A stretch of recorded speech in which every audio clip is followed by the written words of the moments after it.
తన జీవితాన్ని శాసించే అధికారం ఒక మనిషికి ఇవ్వాలి అంటేనే ఆందోళనగా ఉంది. పైగా అభి ఇంట్లో ఎవరికైనా ఈ విషయం తెలిస్తే లేనిపోని గొడవలు. అసలే మేఘనాకి తనంటే పీకల వరకు కోపం, పగ ఉన్నాయి. ఇప్పుడు అభితో పెళ్లికి సరే అంటే మొన్న గుడిలో ఆమె చేసిన ఆరోపణలన్నీ నిజమవుతాయి. పాపని అడ్డం పెట్టుకొని అభిని సొంతం చేసుకొని ఈ ఆస్తి మీద కన్నేసిందని లోకం నిందలు వేస్తుంది. ఇంత చేసిన అభికి తన మీద అభిప్రాయం ఏంటి? తనకి అతని మీద అభిమానం ఉంది. అను కోసం పాపని ప్రేమగా ప్రాణంగా చూసుకుంటున్నాడని అంత మాత్రాన పెళ్ళికి ఓకే అనాలా? తనతో పెళ్ళి కాకుండా వేరే ఏ ఆప్షన్ లేదా? ఆ రాత్రి నిద్రకి కరువైంది స్వప్న. ఉదయం లేచేసరికి చాలా లేట్ అయింది. టైం చూస్తే 9:30. ఉలిక్కి పడి లేచి గబగబా స్నానం చేసి వచ్చేసరికి మరో పావుగంట. అసలు ఎప్పుడూ లేనిది ఎందుకు లేట్ అయింది అనుకుంటూ హాల్లోకి వచ్చేసరికి లాయర్ గారు వస్తే ఆయనతో మాట్లాడుతున్నారు విశ్వనాథ్ గారు. పక్కనే అభి కూడా ఉన్నాడు.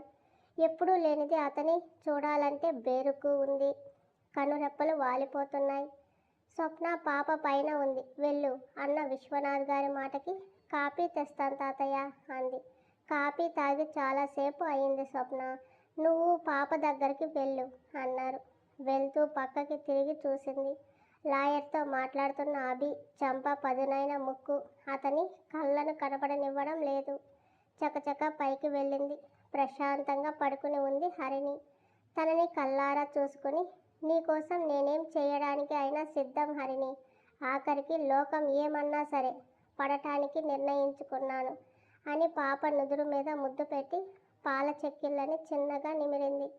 పాప లేచాక తనని ఫ్రెష్ చేయించి కిందకు తీసుకువచ్చిన ఇంకా లాయర్తో మాట్లాడుతున్నాడు అభి.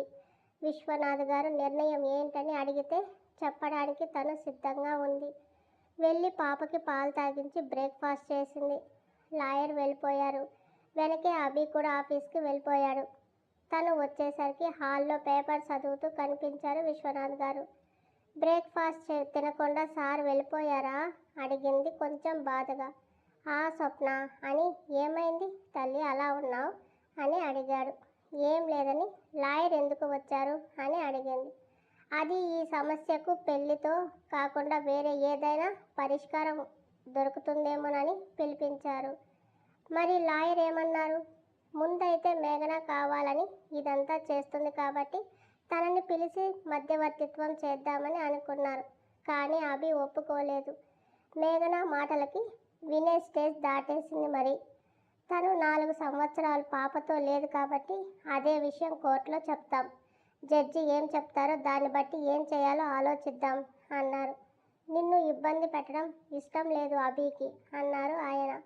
క్షణం పాటు స్వప్న ముఖంలో బాధ వీచికలు అలా కదిలాయి. రేపు ఫ్యామిలీ కోర్టుకు వెళ్తున్నాం. అక్కడ నిర్ణయాన్ని బట్టి ఏం చేయాలో ఆలోచిద్దాం అన్నారు. ఆ విషయాలే మాట్లాడుతూ కూర్చున్నారు. విశ్వనాథ్ గారు కూడా పెళ్లి గురించి నిర్ణయం అడగకపోవడంతో చెప్పాలి అనిపించలేదు స్వప్నకి. తర్వాత రోజు పాప బర్త్డే. కానీ ఇంట్లో ఆనందం లేదు. ఎవరి ముఖాల్లో ఉదయమే లేచిన స్వప్న ఇంట్లో పూజ చేసి పొద్దున్నే గుడికి వెళ్ళి పాప పేరు మీద అర్చన అభిషేకం చేయించి పాప సమస్య తొందరగా పరిష్కారం చేయమని దేవుణ్ణి వేడుకుని వచ్చింది. హరిణికి స్నానం చేయించి కొత్త ఫ్రాక్ వేసి విశ్వనాథ్ గారి చేత ఆశీస్సులు ఇప్పించింది. అభి హరిణిని ఎత్తుకొని గుండెకు హత్తుకొని అలాగే కాసేపు ఉండిపోయాడు. అతని మనసు ఎంత వేదనకి గురి అవుతుందో ఎవ్వరూ ఊహించలేరు కూడా. ఆ 2 రోజులు తనలో తనే తెలియని వేదనకి స్వప్న కూడా అనుభవించింది, మదనపడింది. ఎందుకన్నది తనకే అర్థం కాలేదు. అభి తనని ఇబ్బంది పెట్టకూడదని చూస్తున్నాడా? ఆ ఊహకే ఆమె మనసు అతనికి ఆకర్షితమవుతుంది. టిఫిన్ చేశాక ఆ జ్యుడిషియల్ పరిధిలో ఫ్యామిలీ కోర్టుకి స్టార్ట్ అయ్యారు విశ్వనాథ్ గారు, అభి, స్వప్న, హరిణి కూడా. వాళ్ళు వెళ్ళేసరికి మేఘన తన ఫాదర్ మురళీ గారు కూడా వచ్చారు. అభిని చూస్తున్న మేఘన ముఖంలో ఒక వెర్రి నవ్వు. ఎలాగైనా నేను దక్కించుకుంటాను అనే పంతం ఆమె కళ్ళలో కనబడుతుంది. ఆమె వైపు చూడకుండా ఎదురు వస్తున్న లాయర్తో మాట్లాడుతూ వెళ్ళాడు అభి. స్వప్న పదమ్మ అంటూ తనతో పాటు నడిచారు విశ్వనాథ్ గారు. ఫ్యామిలీ జడ్జ్ దగ్గర ఎవరి వాదోపవాదాలు వాళ్ళు వినిపించారు ఇరువురు లాయర్లు. మేఘన అని అని పిలిచారు జడ్జి గారు. పేరు వివరాలు అడిగితే చెప్పింది. పాపని చూసుకోమని. మిస్టర్ అభిమన్య మీతో అగ్రిమెంట్ మీద సైన్ చేయించారా, మీరే చేశారా మిస్ మేఘన అని అడిగారు అభి తరపున లాయర్ గారు. నేనే చేశాను. ఇందులో అతని బలవంతం ఏమీ లేదు కదా. లేదు. ఫైన్. పాప మీకేమవుతుంది? అనన్య కన్న కూతురు.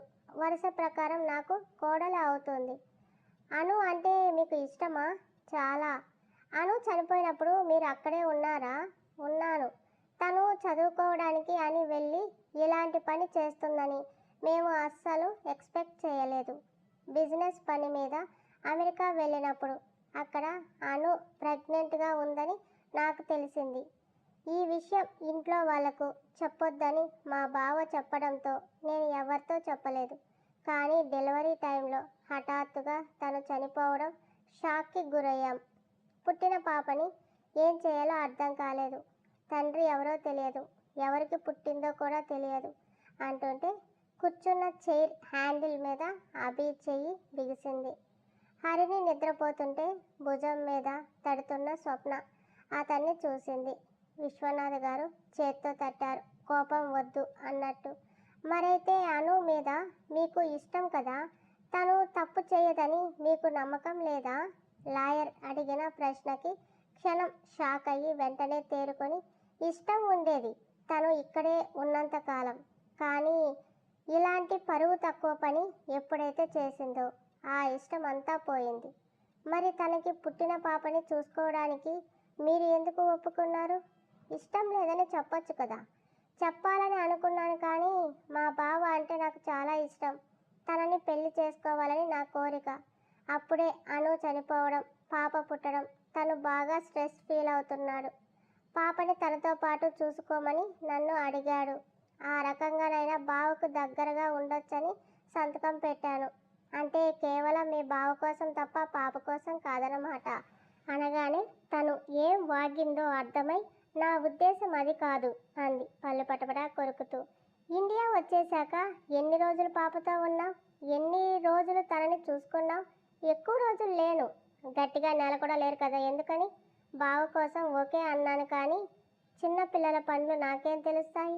అయినా ఎంజాయ్ చేసే టైంలో తన ముడ్డి కడుగుతూ కూర్చోవాలా అంటుంటే మిస్ మేఘన హోల్డ్ యువర్ టంగ్ అన్నారు జడ్జ్. సారీ అంది.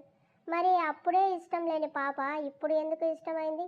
సడన్గా చూసుకుంటానని ఎందుకు దావా వేశారు? తన మీద హక్కు ఉందని ఇన్నాళ్ళ తర్వాత గుర్తొచ్చిందా? ఎందుకంటే ఆ పిల్లను అడ్డు పెట్టుకొని మా బావ ఇంకో దాన్ని తీసుకొచ్చి ఇంట్లో పెట్టుకున్నాడు. అది నాకు ఇష్టం లేదు కాబట్టి. మేఘన, ఇదే నీకు ఆఖరి వార్నింగ్. ఇంకోసారి మర్యాద మరిచి ప్రవర్తిస్తే బాగోదు అన్నారు జడ్జి గారు. ఇంకెవరో అంటే ఎవరిని? అదిగో ఉందిగా పాపని వదలకుండా స్వప్న, తనే మా బావని వలలో వేసుకుని అక్కడే పాతుకుపోవాలని చూస్తుంది అని మీకు చెప్పారా? లేదు. ఎవరిని దగ్గరకు రానివ్వని మా బావ దానితో మాత్రం క్లోజ్గా ఉంటున్నారు. అయితే పాపని మీరు దక్కించుకోవడానికి కారణం ఆ అమ్మాయి మీ బావకు దగ్గరవుతుందనే కానీ పాప మీద 1% కూడా మీకు బాధ్యత లేదు కదా. అలా అని నేను అనలేదు. మీరు ఇప్పటి వరకు చెప్పిన విషయాల్లో ఆ పసి పాప మీద మీ కన్సర్న్ ఏమాత్రం కనబడలేదు. మీ దృష్టి అంతా ఆ అమ్మాయిని అక్కడి నుంచి వెళ్ళగొట్టడానికి ఉంది అని యువర్ ఆనర్, ఇప్పుడు మిస్టర్ అభిమన్య గారు అపాయింట్ చేసిన అమ్మాయిని పిలవాల్సిందిగా కోరుకుంటున్నాను అన్నారు లాయర్. ఓకే అన్నారు. మేఘన వెళ్ళిపోతే పాపని అభికి ఇచ్చి వెళ్ళింది స్వప్న. మీ పేరు? స్వప్న. మీ ఫ్యామిలీ ఎక్కడ ఉంటున్నారు? నాకు ఎవరూ లేరండి, నేను అనాథ అని అనాథాశ్రమంలో పెరిగాను. ఓకే. మిమ్మల్ని అభిమన్య గారు ఎలా కాంటాక్ట్ అయ్యారు? వారి పిఏ నన్ను కలిసి మా బాస్ మీతో మాట్లాడాలి రమ్మని చెప్పారు. ఎందుకో చెప్పలేదు. ముందు వెళ్ళడానికి ఒప్పుకోలేదు అని ఆగి, అన్నిసార్లు అంత పెద్దవారు పిలుస్తుంటే వెళ్ళకపోతే బాగోదని వారి ఆఫీస్కి వెళ్ళాను. అదే నేను వారిని మొదటిసారి చూడటం. పాపను చూసుకోమని వారు రిక్వెస్ట్ చేస్తే ఓకే అని ఆయన చెప్పిన అగ్రిమెంట్ మీద సైన్ చేసి పాపను చూసుకోవడానికి వెళ్ళాను. ఇందుకు గాను వారు నాకు జీతం లక్షల్లో ఇస్తున్నారు. అంతేకాదు అగ్రిమెంట్ ప్రకారం వారి పాపకు నేను కేర్గా ఉంటే నా ఆశయమైన అనాథ పిల్లలకు హోమ్ కట్టిస్తానని మాట కూడా ఇచ్చారు. మాట ప్రకారం ఇప్పుడు ఆ పనులు కూడా జరుగుతున్నాయి. అయితే మీ ఇద్దరి మధ్య అంతకంటే మించిన బంధం ఏదీ లేదు అంతేనా? అవును. మరి ఆ పాప మీద మీ ఒపీనియన్? హరిణి డౌన్ సిండ్రోమ్తో బాధపడుతుంది. తను అందరిలాంటి పాప కాదు. 10 ఏళ్ళు వచ్చిన పురిటి బిడ్డనే. తనని చాలా జాగ్రత్తగా చూసుకోవాలి. సార్ పాప కోసం ప్రాణాలు పెడతారు. నన్ను కూడా వెళ్ళిన వెంటనే పాపని చూసేందుకు అలో చేయలేదు. నా మీద నమ్మకం వచ్చాకే అలో చేశారు. అయితే ఇప్పుడు పాప ఆలనా పాలన అంతా మీరే చూస్తున్నారా? అవును, నేనే చూసుకుంటున్నాను. ఇలా ఎన్ని రోజులు చూసుకుంటారు? ఎన్ని రోజులైనా. లైఫ్ లాంగ్ చూసుకోమన్నా చూసుకుంటాను, గంభీరంగా చెప్పిన స్వప్న మాటకి తలెత్తి ఆమె వైపు చూశాడు అభి. ఎలాంటి వణుకు బెనుకు లేకుండా స్థిరంగా తన నిర్ణయాన్ని చెప్పింది. అంటే మీకు జీతం ఇస్తున్నారు కాబట్టి పాపను చూసుకుంటున్నారు, లేకపోతే చూసుకోరా? లేదు, నేను ఆయన భార్యగా హరిణికి తల్లిగా ఉండటానికి కూడా సంతకం చేశాను. ఈ విషయం మాకు తప్ప ఎవరికీ తెలియదు. స్వప్న మాటకి అందరూ షాక్ కొట్టినట్టు కొయ్యబారిపోయారు. వాట్? అభికి మీకు పెళ్ళయిందా? అవును. ఎప్పుడు? పాపని నేను చూసుకోవడానికి ఓకే అన్న రోజే. అబద్ధం జడ్జి గారు. తను కావాలని అబద్ధం చెప్తుంది. కారం తిన్న కోతిలా అరుస్తున్న మేఘనాని విసుగ్గా చూస్తూ ఆర్డర్ ఆర్డర్ అన్నారు జడ్జ్. చూడమ్మా స్వప్న, ఇది న్యాయస్థానం. ఇక్కడ మీరు అబద్ధం చెప్పకూడదు. నేను అబద్ధం చెప్పడం లేదు సార్, నిజమే చెప్తున్నాను. అగ్రిమెంట్లో సంతకం చేసిన రోజే ఆయన మరో కండిషన్ పెట్టారు. ఏ రోజైనా ఏ అవసరం వచ్చినా పాపకి తల్లిగా నాకు భార్యగా ఉండటానికి ఓకే అనాలి. ఎందుకు ఏమిటి అని అడగకూడదు అని ముందే చెప్పారు. అవసరం అంటున్నారు, అది కూడా చిన్న పాప కోసం. ఆయన తాపత్రయం పాప గురించి అని అప్పటికే నాకు అర్థమైంది. అందుకే సార్ సరే అని బ్లాంక్ పేపర్స్ మీద నా అవసరం వచ్చిన రోజు మీ ఇష్టమైనది రాసుకోండి అని చెప్పి సంతకం చేశాను. ఇలా ఇప్పుడు మేము లీగల్గా భార్యాభర్తలం. హరిణికి పేరెంట్స్ కూడా. స్వప్న మాటకి అటు విశ్వనాథ్ గారికి తప్ప అభికి కూడా షాకింగ్గా అనిపించింది. ఎంత తెలివిగా సమస్యను సద్దుమణిగించింది. ఇలాంటిదేదో వస్తుందని స్వప్న చేత బ్లాంక్ పేపర్స్ మీద సంతకం పెట్టించాడు. కానీ ఇవాళ అవే తనని హరిణిని సేవ్ చేశాయి. స్వప్న వైపు నిమిషం రెప్ప వేయకుండా చూశారు అభి. లాయర్ గారికి ఇచ్చిన అగ్రిమెంట్ పేపర్స్లో స్వప్న చెప్పినట్లుగా ఉండటంతో అది కోర్టు వారికి సమర్పించారు. జడ్జి గారు చెక్ చేసి మేఘన తరపు న్యాయవాదితో మీరేమైనా చెప్పాలా అన్నారు. లేదని ఆయన అనడంతో పాపకి ఇదివరకే తల్లి తండ్రి ఉన్నారు. పాప వారి రక్షణలో ఉంది. ఆమెకు ఎలాంటి ఇబ్బంది లేకుండా వారు చూసుకుంటున్న కారణంగా మేఘన ఇక నీ అవసరం పాపకి లేదు కనుక నువ్వు వేసిన దావా కొట్టివేయడం జరిగింది. ఇంతటితో ఈ కేసు క్లోజ్ అవుతుంది అని చెప్పి లేచారు. అందరూ లేచి నిల్చున్నారు. అభి ఫాదర్, మేఘన ముఖాల్లో నెత్తురు చుక్కలేదు. ఇంత తెలివిగా తమని బోల్తా కొట్టించారని ఆగ్రహంతో పూనకం వచ్చినట్టు ఊగిపోతూ అక్కడి నుంచి వెళ్ళిపోయారు. స్వప్నాని మనసారా ఆలింగనం చేసుకుని నీ కారణంగా ఓ పెద్ద గండమే తప్పింది స్వప్న అన్నారు విశ్వనాథ్ గారు సంతోషంగా. లేదు తాతయ్య, ఇంకా పెద్ద గండం ముందుంది అన్నాడు అభి కార్ స్టార్ట్ చేస్తూ. ఆయనకి అర్థమైంది. స్వప్నకి అర్థం అవ్వక అయోమయంగా చూసింది. అదే మౌనంతో ఇంటికి చేరుకున్నారు. అభి స్వప్న మీతో మాట్లాడాలని విశ్వనాథ్ గారు అనడంతో ఇద్దరూ ఆయన వంక చూశారు. కోర్టులో ప్రూవ్ అయ్యింది. మీ నిజ జీవితంలో కూడా అవ్వాలని నా ఆశరా అంటూ ఇద్దరి చేతులు కలిపి పట్టుకుని మీ ఇద్దరూ పెళ్లి చేసుకోవాలి అన్నారు. అభి చెయ్యి లాగేసుకుని అది కోర్టు తాతయ్య, ఇది జీవితం అనేసి పైకి వెళ్ళిపోయాడు. స్వప్న చూస్తూ ఉండిపోయింది. ఆయన ముఖంలో బాధ తొణికిసలాడింది. స్వప్న, నీ ఒపీనియన్ కూడా ఇదేనా? నాకు అంత ఆశలు లేవు తాతయ్య అని హరిణికి అన్నం పెట్టాలని కిచెన్లోకి వెళ్ళింది. భారమైన నిట్టూర్పుతో సోఫాలో కూలబడ్డారు. అభి అన్న మాటే ఆలోచిస్తూ ఉంది. అంటే నన్ను భార్యగా అంగీకరించడం ఆయనకి ఇష్టం లేదా? కోర్టులో చెప్పింది కూడా పాప కోసం అని ఊరుకున్నారు. కానీ మా మధ్య అలాంటి సంభాషణ జరగలేదని ఇద్దరికీ తెలుసు. నన్ను పెళ్లికి ఒప్పించడానికి కూడా ఆయన ఎలాంటి సంప్రదింపులు చేయలేదు. మరి నేను ఎందుకు తాతగారికి సరే అని చెప్పాలనుకున్నాను? సార్ని నేను ఇష్టపడుతున్నాను కానీ ఆయన. మొదటిసారి ఈ విషయంలో తన కంటి నుంచి కన్నీటి చుక్కలు జారాయి. ఎందుకే స్వప్న అందదని తెలిసి కూడా ఆకాశాన్ని అందుకోవడానికి ఆశపడుతున్నావు. వద్దు, మనసుని నిగ్రహం చేసుకో. నీకు నచ్చితే చాలదు, అవతలి మనిషికి కూడా నువ్వు నచ్చాలి. తోడబుట్టిన అక్క కోసం, ఆమె కూతురి కోసం తన జీవితాన్ని మర్చిపోయిన మహా మనిషికి నీ మనసులో చోటిచ్చావని ఆనందంగా గడిపేయి. ఇంకెప్పుడు పైకి చెప్పకు, చూపించకు.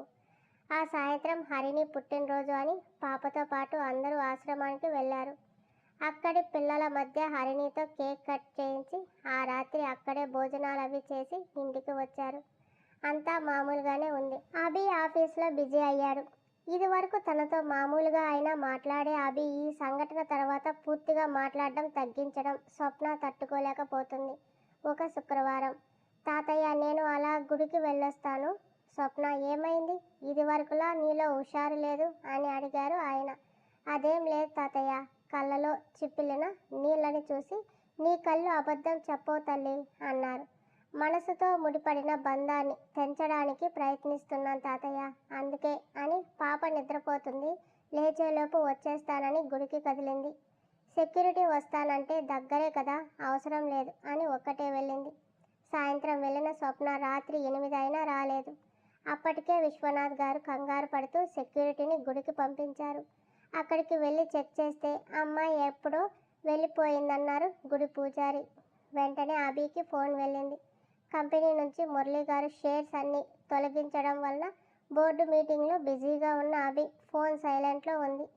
సెక్యూరిటీకి చెమటలు పడుతున్నాయి. గుడి వీధి వరకు సీసీ కెమెరాలు ఉన్నాయి కానీ ఎంట్రన్స్ దగ్గర లేవు. స్వప్న ఆ స్ట్రీట్ వరకు నడుచుకుంటూ వెళ్ళడం మాత్రమే ఫుటేజ్లో ఉంది కానీ మళ్ళీ కనబడలేదు. అక్కడికి దగ్గరలోనే ఉన్న అన్ని ఏరియా సీసీ కెమెరాలు చెక్ చేశారు, ఎక్కడా కనబడలేదు. మీటింగ్ అయ్యాక కాన్ఫరెన్స్ హాల్ నుంచి బయటకు వస్తే ఫోన్ చూసిన అభికి number of calls and messages security నుంచి. వెంటనే కాల్ చేస్తూ కార్ ఎక్కాడు. సార్, స్వప్న మేడం మిస్ అయ్యారు.